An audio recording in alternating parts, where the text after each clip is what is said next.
और अब खबर दिल्ली से, जहां आम आदमी पार्टी नेता मनीष सिसोदिया और सत्येंद्र जैन की मुश्किलें कम होने का नाम नहीं ले रही हैं। एक तरफ शराब घोटाले में गिरे, मनी लॉन्ड्रिंग में गिरे, तो अब दूसरी तरफ मुश्किलें और बढ़ गई हैं, जहां 1300 करोड़ रुपए के क्लासरूम घोटाले में दोनों गिरते हुए नजर आ रहे हैं। और अब राष्ट्रपति ने भी मंजूरी दे दी है कि FIR दर्ज कर ली जाए।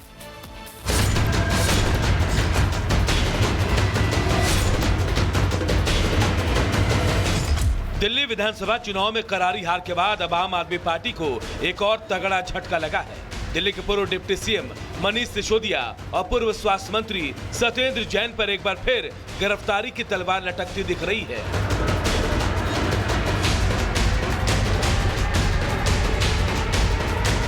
बताया जा रहा है कि राष्ट्रपति द्रौपदी मुर्मू ने दिल्ली सरकार के स्कूलों की कक्षाओं के निर्माण में 1300 करोड़ रुपए के कथित घोटाला मामले में मनीष सिसोदिया और सत्येंद्र जैन के खिलाफ FIR दर्ज करने की मंजूरी दे दी है, जिसके बाद अब किसी भी पल सिसोदिया और सत्येंद्र जैन पर FIR दर्ज हो सकती है।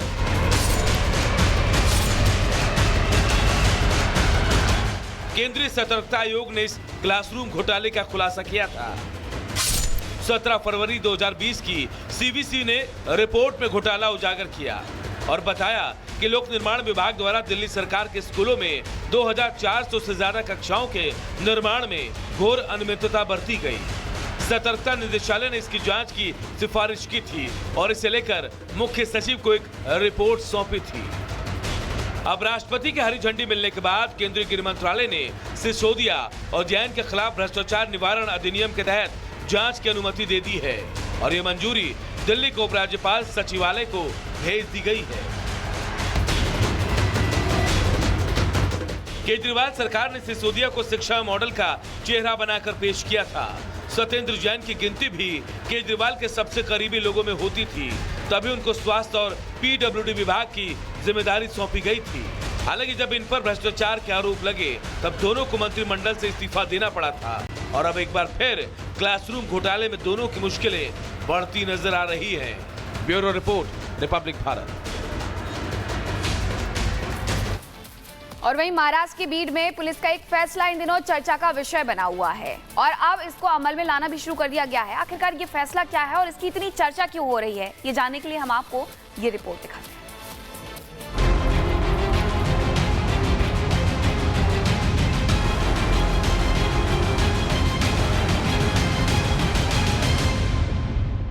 महाराष्ट्र के बीड में अब पुलिस कर्मियों को उनकी जाति या धर्म से नहीं बल्कि उनके नाम से पहचाना जाएगा। बीड पुलिस ने इस अनोखी पहल की शुरुआत की है, जिसके बाद अब पुलिस कर्मियों की ड्रेस पर लगे नेम प्लेट से सरनेम को हटाया जा रहा है। बीड जिले में इसकी शुरुआत हो गई है। कई थानों में नई नेम प्लेट भी बांटी जा रही है, जिस पर सिर्फ पुलिसकर्मी का नाम और पद लिखा है। पुलिस कर्मियों के नेम प्लेट से सरनेम हटाने के फैसले के पीछे का मकसद पुलिस कर्मियों की पहचान जाति से ना हो, उन्हें सिर्फ पुलिस के तौर पर देखा जाए और उनको उनके नाम से पहचाना जाए। बीड जिले के SP नवनीत कावत ने बताया कि अब जिले के सभी पुलिस कर्मियों और पुलिस अधिकारियों की वर्दी पर लगी नेम प्लेट पर सिर्फ उनका नाम होगा और सरनेम को हटा दिया गया है। की आमचे पोलीस कॉन्स्टेबल आमचे ऑफिसर्सचे आडनाव बघून त्याचं सरनेम बघून जनता ओपिनियन फॉर्म करते की हे माणूस अमुक अमुक कास्ट आहे, तो आमचा ऐकणार की नाही ऐकणार, तो बायस्ड आहे, त्यासाठी आम्ही हे सुरुवात केलेली आहे। महाराष्ट्र के बीड में इन दिनों जातिवाद की राजनीति हावी है। मराठा और OBC के बीच संघर्ष अपने चरम पर है, लेकिन इन सब के बीच पुलिस की ओर से यह अनोखा कदम उठाया गया है, जिसके जरिए जाति आधारित भेदभाव को खत्म करके समाज में भाईचारे और एकजुटता का संदेश देने की कोशिश की जा रही है। Bureau report, Republic Bharat. और उत्तर प्रदेश का संभल इन दिनों चर्चा का विषय बना हुआ है। दूसरी तरफ संभल का नाम बदलने की मांग भी की जा रही है। सनातन सेवा संघ की तरफ से संभल का नाम बदलने की मांग सबसे पहले की गई थी और अब उत्तर प्रदेश की शिक्षा मंत्री गुलाब देवी के द्वारा इसका समर्थन भी कर दिया गया है कि संभल का नाम बदल दिया जाए।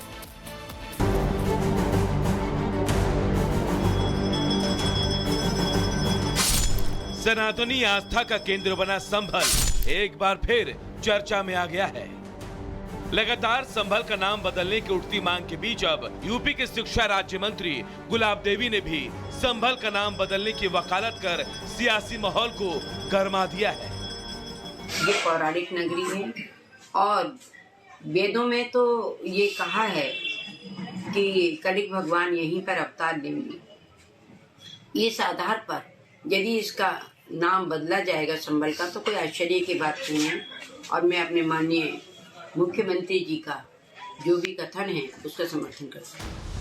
संभल का नाम बदलने के पीछे गुलाब देवी ने तर्क दिया कि वेदों में संभल के पौराणिक नामों का जिक्र है। यही 68 तीर्थ और 19 कूप है जो बताती हैं कि संभल हिंदू आस्था का प्रतीक था। श्री अयोध्या एक धाम है, श्री वृंदावन एक धाम है, उसी प्रकार से संभल भी एक धाम रहा है। इसमें 68 तीर्थ हैं और 19 कूप हैं जो बराबर इनकी खोज जारी है और काफी मात्रा में ये चीजें सामने आई हैं। गौरतलब है कि जब से संभल में सनातनी आस्था के सबूत मिलने लगे हैं तब से देश भर के लोगों के लिए ये सनातन का केंद्र बन गया है। पहले कई नेताओं और संगठन की तरफ से संभल का नाम बदलने की मांग उठ चुकी है। ऐसे में अब इस कड़ी में प्रदेश की शिक्षा राज्य मंत्री गुलाब देवी का भी नाम जुड़ गया है। Bureau report, Republic Bharat.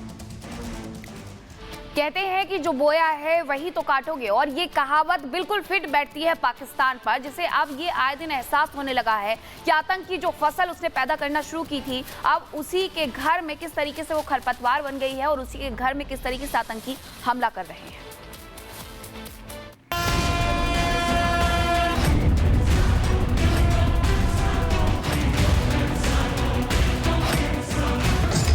Pakistan के लिए मुसीबतें कभी एक एक कर नहीं आती। जब आती हैं तो पाकिस्तान उनसे बुरी तरह घिरा होता है और फिलहाल पाकिस्तान का समय वैसा ही चल रहा है।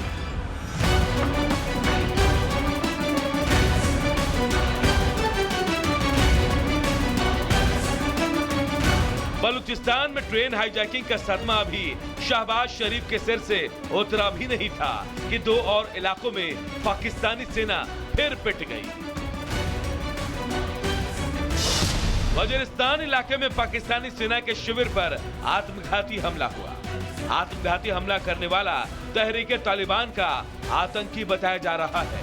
जानकारी ये भी सामने आ रही है कि सैन्य शिविर का एक बड़ा हिस्सा नष्ट हो गया है और दर्जनों सैनिक और सुरक्षाकर्मी मारे गए हैं। इस दौरान दोनों ओर से जमकर गोलीबारी हुई। मुसीबत की दूसरी खबर खैबर पख्तूनख्वा इलाके से आई, जहां फ्रंटियर कॉप्स कैंप के पास एक आत्मघाती हमले की कोशिश हुई। पाकिस्तानी सुरक्षा बलों ने इसे हालांकि नाकाम कर दिया। आतंकवाद का साथ देकर दूसरे इलाकों में अशांति फैलाने वाले पाकिस्तान को अब उसी का पाला हुआ